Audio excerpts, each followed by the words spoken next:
Dr. Fisher. I am the National Committee Woman for the Republican Party, and I want to follow up with a question that someone asked, because we can take the seats, but the one thing that they did not mention is that this year will determine how the lines are drawn on the maps for the census, and therefore it's important that we get the vote out, that we get the people out, because you can be drawn out of the map if you don't have the right people in control of it. So that's why this election is also very crucial.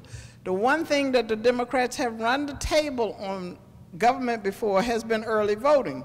And it is important that people get these precincts up and functioning and get folks out to vote, because if you don't, you can still have the table run on you.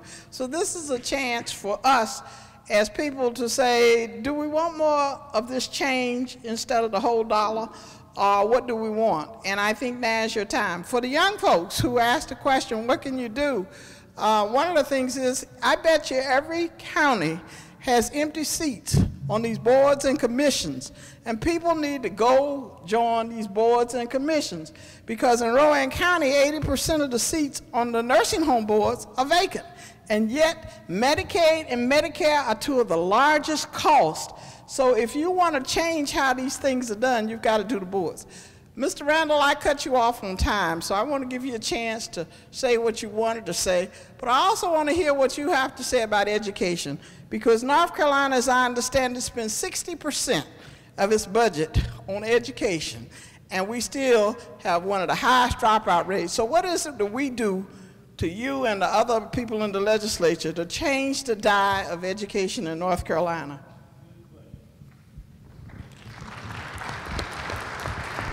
Thank you, Dr. Fisher. That is a good question. As far as education is concerned, I think we've fallen down on the job because we have, first of all, we've left the basic foundation of education out, which is the Bible, the foundation of our very country, and truth. And we're just throwing money at things, and we're not teaching them how to learn. We have so much what they call outcome-based education.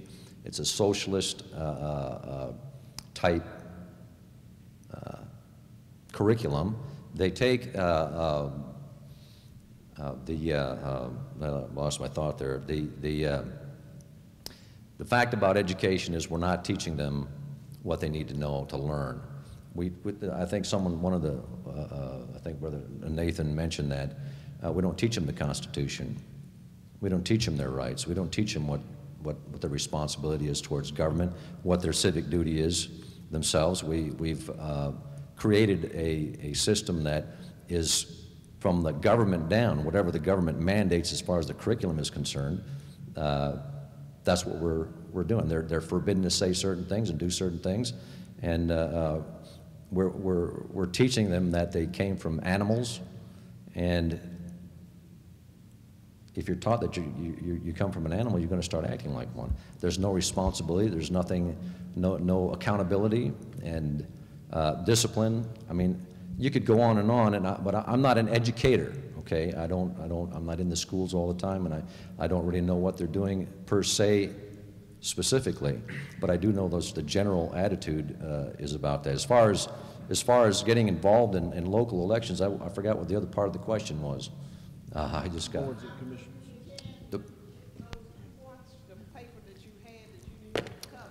I have here some demographics on the Stokes County Board of Elections and some demographics on the South County Board of Elections, and there are like you were saying, right here we have the town of Danbury mayor got elected on 30 votes in 2009. And 60 votes, 40 votes, that's what's getting people into office. And we can change that if we have a candidate that's willing to stand on the foundation, on the Constitution, on limited government, on limited spending, getting government back in its place. We have state representatives who will tell the federal government that this far and no further, you can't go any further.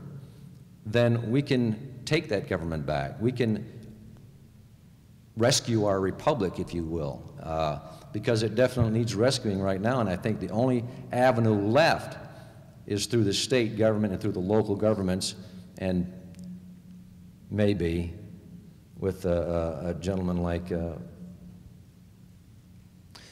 BJ. Well, if I could just add a brief comment to the education bit, because this was a critical issue in our campaign. This is, this sounded somewhat heretical in the district of Duke and UNC, but people would ask me about education. I'd say, first of all, Article 1, Section 8, it doesn't have a federal Department of Education. It's not in there. Right.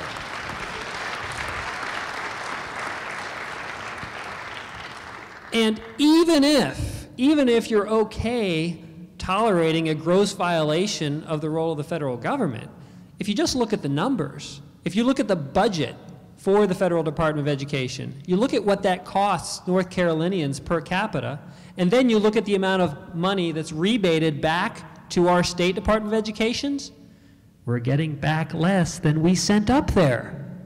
So it's a double-edged sword, right? And it just letting people know how the numbers work, or in this case, don't work.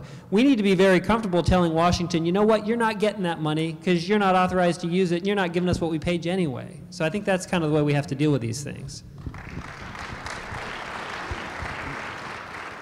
A 30-second on, I had the unfortunate writing my thesis for grad school on privatizing the public school system.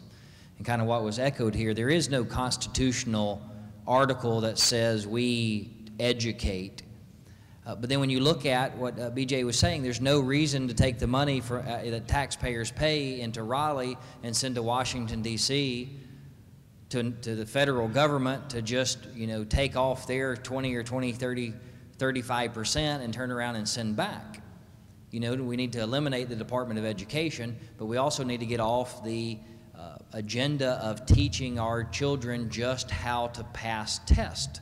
And that's what we do today. We're not teaching them any common sense or logic or true, English, arithmetic. Has anybody read any, Facebook or Twitter accounts, updates lately? People can't spell.